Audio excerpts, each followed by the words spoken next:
Martineau, il n'y a pas le temps pour la controverse. Il a jamais coulé l'eau sous les ponts. C'est lui qui la verse. Vous écoutez Martineau. Cube Radio. Alors, vous avez lu ça cette semaine, Investissement Québec qui investit plus de 2,7 milliards de dollars. Puis on dit que ça n'arrêtera pas là. Ça peut aller là, jusqu'à plusieurs dizaines de milliards de dollars qu'on va investir dans la filière batterie. Et bien, il n'y a pas d'études. Ça a l'air qu'on a pris cette décision-là comme ça au pif parce qu'on s'est dit, bon, ça va être bon pour le Québec, mais il n'y a aucune étude. Ça inquiète les gens. Et c'est autre question aussi, est-ce qu'on met trop tous nos œufs dans le même panier? Nous allons parler avec Mme Saïdatou Dicko, qui est experte en gouvernance. Bonjour, Mme Dicko. Bonjour. Alors, on peut dire, avec pas d'études, est-ce que ça vous inquiète, vous, Mme Dicko? En fait, comme tout expert en finance et en gouvernance, effectivement, si on fait des investissements de cet ordre-là sans études, c'est quand même inquiétant. À plusieurs égards d'ailleurs, aussi bien sur le plan financier que sur les autres aspects. Donc, c'est primordial pour un investissement de ce niveau-là de faire un minimum d'études. Et écoutez, parce qu'on voit là aux États-Unis, il y a un ralentissement là, dans la vente d'auto électriques, par exemple, il y a un ralentissement dans tout ce qu'on appelle la filière batterie. On l'a vu, là, Lion Électrique qui doit congédier 150 personnes. Donc, on nous assure que non, sur le long terme, ça va être un bon investissement, sauf que, reste qu'actuellement, c'est assez inquiétant ce qui se passe là. Exactement, d'autant plus qu'on a quand même on a un précédent, on a d'ailleurs plusieurs précédents. Le dernier en date, c'est tout ce qui est lié aux crypto-monnaies. On a vu que il y a eu beaucoup d'investissements qui ont été faits dans les dernières années par les gouvernements, tête baissée en fait, en disant que c'était un investissement d'avenir, c'était un créneau d'avenir. On a vu des grandes faillites, Celsius Network qui était l'une des plus grandes, qui a fait faillite, dans laquelle d'ailleurs, je pense, c'est la Caisse de dépôt qui avait investi 200 millions de dollars. Donc effectivement, ce genre de nouveau secteur-là, effectivement, il y a un engouement. C'est sûr qu'on ne peut pas mettre de côté tout cet engouement-là. On voit aussi que la loi va obliger les citoyens à acheter des véhicules électriques, je pense, en 2030, ça va être obligatoire d'acheter des véhicules électriques.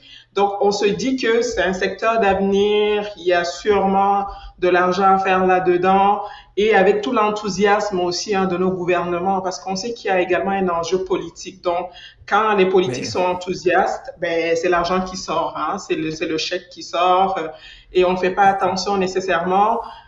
Après coup, ce qui est dommage dans tout ça, c'est le citoyen, c'est le payeur de taxes qui va devoir assumer les conséquences de tout ça. Et Mme Dicko, c'est intéressant que vous parliez de la crypto-monnaie parce que le marché fonctionne beaucoup par des effets de mode, on dirait. Là, c'est la crypto-monnaie. Alors, plus il y a de gens qui en achètent, plus il y a de gens qui vont en acheter.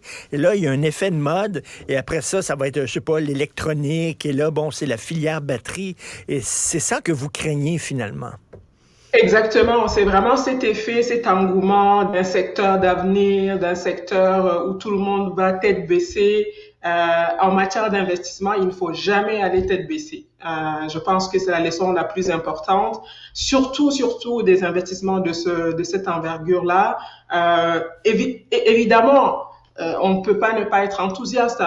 Il faut quand même se dire que tous les voyants semblent montrer que c'est un secteur qui va peut-être prendre de l'ampleur dans le futur, mais il faut aussi mentionner le fait que c'est l'argent public, Mais donc c'est ça. Il faut faire attention, c'est l'argent public, c'est pas des investissements privés. En matière de gestion de fonds publics, il faut toujours faire attention, il faut toujours prendre ses précautions.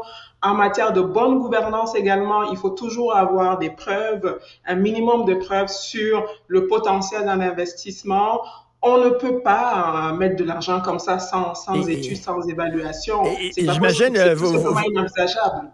Vous faites la différence entre justement l'argent public et l'argent privé, mais Madame Dicot, même une grosse entreprise privée avec des actionnaires, les administrateurs de l'entreprise devraient présenter des études parce que les actionnaires vont dire, hey là, vous êtes en train de développer tel secteur.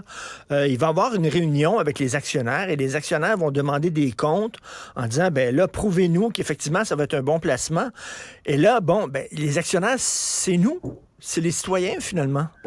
Exactement. En fait, d'ailleurs, dans aucune entreprise digne de ce nom-là, on va faire un investissement d'une telle envergure sans études, sans questionnement au sein du conseil d'administration, sans preuve concrète des projections en matière de rendement de ces investissements-là. Et malheureusement, on constate souvent que quand ce sont des fonds publics, on dirait que c'est pris beaucoup plus d'ailleurs à la légère que dans les entreprises, hein, avec conseil d'administration. Et donc, moi, je trouve que c'est d'autant plus important que quand on est dans le cas de fonds publics, de faire encore plus attention parce que on voit aussi que la conjoncture économique est quand même très, très difficile pour beaucoup de citoyens et ce genre de nouvelles-là peut décourager les gens parce que les gens ont des difficultés financières et quand ils entendent que ben, il y a des milliards, des millions qui sont donnés sans preuve, sans études, ben oui, nous sommes les actionnaires de la société et nous, messieurs, madame, tout le monde, les citoyens, l'ensemble de la société constitue en fait les actionnaires des fonds publics, hein, et donc il faut s'assurer que ces fonds-là sont gérés correctement. On voit actuellement des négociations hein, au niveau des fonctionnaires. Il y a nos enfants qui sont à la maison, hein, qui vont pas à l'école parce que il n'y a pas eu renouvellement de convention collective. Donc l'argent public, il faut encore faire plus attention. C'est vraiment très, très important. Et Mme Dicot, on dirait qu'il y a vraiment comme une forme d'habitude avec le gouvernement caquiste, parce que rappelez-vous, le troisième lien aussi, on a dit qu'il n'y avait pas d'études. Hein, on était prêt à se lancer dans un projet qui valait des milliards de dollars et quand on leur demandait, ben, avez-vous des études pour montrer qu'effectivement, ça va être efficace, le troisième lien et tout ça, il n'y en avait pas. En fait, ben, c'était un gouvernement, il faut dire, hein, ils avaient annoncé leur couleur dès le départ. Ils veulent vraiment des investissements pour le Québec. C'est louable hein, comme objectif, là. On ne peut pas être contre la vertu. Mais je crois qu'il faut se recadrer. Avec tout ce qu'on voit, tout ce qui se passe dans l'actualité, il faut vraiment se recadrer, il faut se poser. Moi, je pense que ça va être très, très important de se poser et de pouvoir réfléchir parce que c'est des investissements qui vont engager pour des décennies à l'avenir là. Et donc si on ne se pose pas, si on n'a pas d'éléments concrets sur lesquels on va s'appuyer, on risque vraiment non seulement d'avoir des conséquences financières disons très très importantes, mais aussi des conséquences au niveau social, au niveau, par exemple, environnemental. Et donc, oui, c'est très important d'avoir des études, mais au niveau environnemental, là, dans le projet Northvolt, là, je pense qu'il y a quand même un vide à ce niveau-là également. Au niveau de la société, oui, c'est vrai qu'il y a peut-être création de 3000 emplois, mais les créations d'emplois à elles seules ne suffisent pas à justifier de faire un tel investissement sans évaluation concrète. Et en terminant, Mme Dicot, une autre crainte, c'est peut-être qu'on met trop nos œufs dans le même panier. Hein. C'est beaucoup, beaucoup d'argent. Traditionnellement, l'économie du Québec, c'est surtout des PME. Et là, on dirait qu'on met de l'argent dans une entreprise, mais en fait, dans une filière, et qu'on oublie peut-être de saupoudrer ailleurs. Là. C'est-à-dire que si on met tous nos œufs dans le même panier, le panier est percé, ben on va perdre tous nos œufs, là. Ben, c'est ça qui est arrivé avec, par exemple, les crypto-monnaies, hein. C'est que tous ceux qui avaient mis leurs œufs dans le même panier, ben, ils ont tout perdu à la fin, là. Mais c'est ça, enfin, c'est vrai que c'est un secteur qu'on peut comparer, par exemple, à l'hydroélectricité, même par exemple à un secteur comme l'aéronautique, hein. On a un exemple avec notre cher Bombardier au Québec, dont on est fier aussi. Donc, on compare ça à ce genre d'investissement-là et on se dit, ben, on va avoir peut-être un deuxième Bombardier au Québec et au Canada. Donc, il y a cet engouement-là, mais effectivement, lorsque ça ne va pas fonctionner, on espère que ça va fonctionner On là, espère. comme citoyen.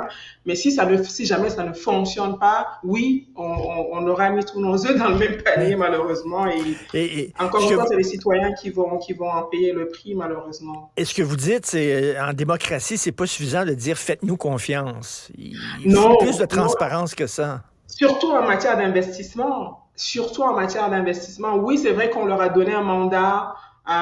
Ils ont dit qu'ils voulaient des investissements pour le Québec, mais c'est pas parce qu'on vous dit même au sein d'un conseil d'administration, on peut fixer des objectifs, des orientations stratégiques à une direction d'entreprise, par exemple, mais après, il faut que la direction présente à chaque fois chaque projet individuellement avec des études, avec des rapports d'étape également. C'est pas parce qu'on donne un chèque qu'il faut pas non plus Hum.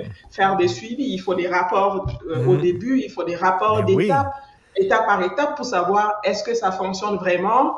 Et on le fait périodiquement là pour continuer de se rassurer sur le fait que ça fonctionne.